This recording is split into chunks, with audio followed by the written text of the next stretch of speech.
अस्सलाम वालेकुम, welcome back to direct impact. अगर आपने अभी तक इस चैनल को सब्सक्राइब नहीं किया तो जल्दी से चैनल को सब्सक्राइब कर लीजिए, बेल आइकन दबा लीजिए ताकि आने वाली लेटेस्ट अपडेट्स और ड्रामा रिव्यूज़ सबसे पहले आप लोगों तक पहुंच सकें।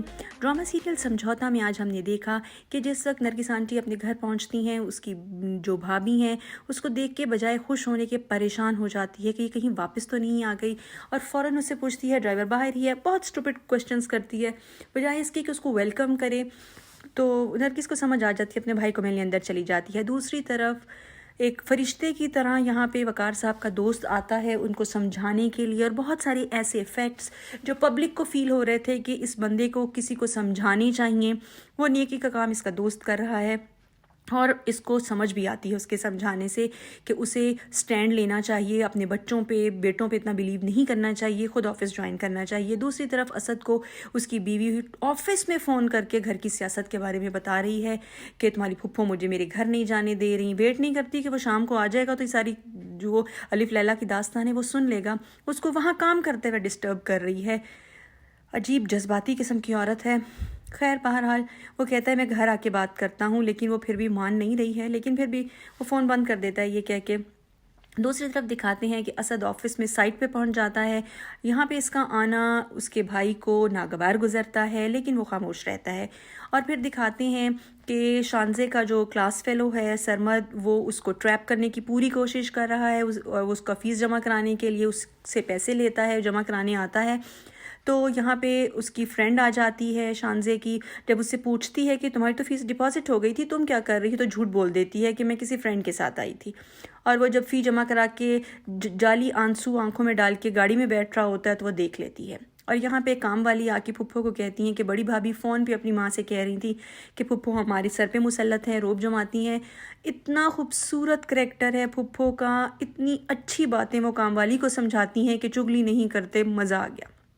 यहाँ पे जब छोटा भाई ऑफिस से घर आता है तो बीवी खुशी से उसकी तरफ भागती है तो कालीन में पाँव फिसलता है, गिरते गिरते बचती है। उसका हस्बैंड उसको कहता है संभल के चला करो, और लेकिन अक्लमंद लोग इतने हैं, कालीन की हालत फिर भी वैसे ही है, उसको ठीक नहीं करते। खैर यहाँ पे फुप्पो आती हैं और अपने भाई के साथ बैठी बातें कर रही होती हैं। दिखाते हैं अब कुछ कुछ उसको अपनी बहन की बातें समझ आना शुरू हो गई हैं। खैर ये औरत इतना अच्छा रोल प्ले कर रही है, और जितना अच्छा इसने आके अपने भाई के घर को संभाला है, वेल डन 10 आउट ऑफ 10। और यहाँ पे वो इतने अच्छे तरीके से बात करती है बड़ी बहू, ये उसकी एक अच्छी बात है कि वो जल्दी बात दिल से निकाल देती है। लेकिन फुप्पो को वो बातें बुरी तो लगी, आफ्टर ऑल बुज़ुर्ग औरत है, उनको अपनी इंसल्ट तो फील हुई है ना जो बातें इन्होंने कही हैं। तो लेकिन बहरहाल वो कॉफ़ी का पूछती है, फुप्पो कहती हैं कि नहीं मुझे नहीं पीनी, लेकिन वो वहाँ से चली जाती है। और जब वापस आता है उसका हस्बैंड तो उसको गरीब को वहीं खड़े खड़े सुनानी शुरू कर देती है। इतना भी इंतज़ार नहीं करती कि उसको सांस ले लेने दे, थोड़ा रिलैक्स होने लेने दे, नहीं। फिर दिखाते हैं जी ज़ुहैब और उसकी वाइफ जो है वो लॉन में खड़े बातें कर रहे होते हैं। वो उसको कहता है कि तुमने कुछ नहीं खाया, चलो आओ हम कहीं बाहर चलते हैं। बेचारी का मूड नहीं है, लेकिन फिर भी ज़बरदस्ती चली जाती है हस्बैंड के कहने पे। दूसरी तरफ यहाँ पे साद और उसकी वाइफ जो है वो फिर से बातें कर रहे हैं पुप्पो के रवैये के बारे में कि उन्होंने जाने नहीं दिया, दिस एंड दैट। खैर अजीब औरत है। यहाँ पे शान से दिखाते हैं फ़ोन पे उसकी फ्रेंड उसको कह रही होती है कि तुम्हें मुझसे झूठ बोलने की क्या ज़रूरत थी, सरमद साथ था तो मुझसे क्यों छुपा रही थी आप। वो कहती है कि मुझे समझ लग गई थी कि तुम उसके अगेंस्ट हो, इस वजह से मैं तुम्हें नहीं बताना चाहती थी। लेकिन इतनी अच्छी और पुरानी फ्रेंड को वो इग्नोर कर रही है उस लड़के के अगेंस्ट, ये कितनी गलत बात दिखाई गई है। और वो इतना बड़ा फ्रॉड है जो पैसे उससे हथियाए हैं, उसकी अपने गुंडे लोफर दोस्तों को दावत उड़ा रहा है उनके साथ बैठा, और बाप पैसे दे चुका है फ़ी के, ठीक है। और अपनी माँ और अपनी बहनों और बाप के साथ इसका कितना बुरा रवैया है वो भी दिखाया गया है इस एपिसोड में। दूसरा, शाइस्ता लोधी बेचारी घर बैठी सोच रही होती हैं कि पता नहीं मेरे हस्बैंड क्या कर रहे होंगे, सोए भी होंगे या नहीं। दूसरा यहाँ पे दिखाते हैं कि जी उस सरमद की बहन भी उतनी उसकी जितनी बदतमीज़ है, वो भी 20,000 की डिमांड कर देती है। जी कोई फेयरवेल है, पता नहीं ये कौन सी फेयरवेल है जिसपे 20,000 खर्चा आएगा। खैर बहरहाल सरमद आ जाता है वो और कहता है कि माँ हमारे लिए पैसे नहीं निकालती, हम पैसे मांगे तो इनको हार्ट अटैक हो जाता है। बहुत बदतमीज़ी करते हैं उस औरत के साथ, हालांकि वो बहुत स्वीट औरत है।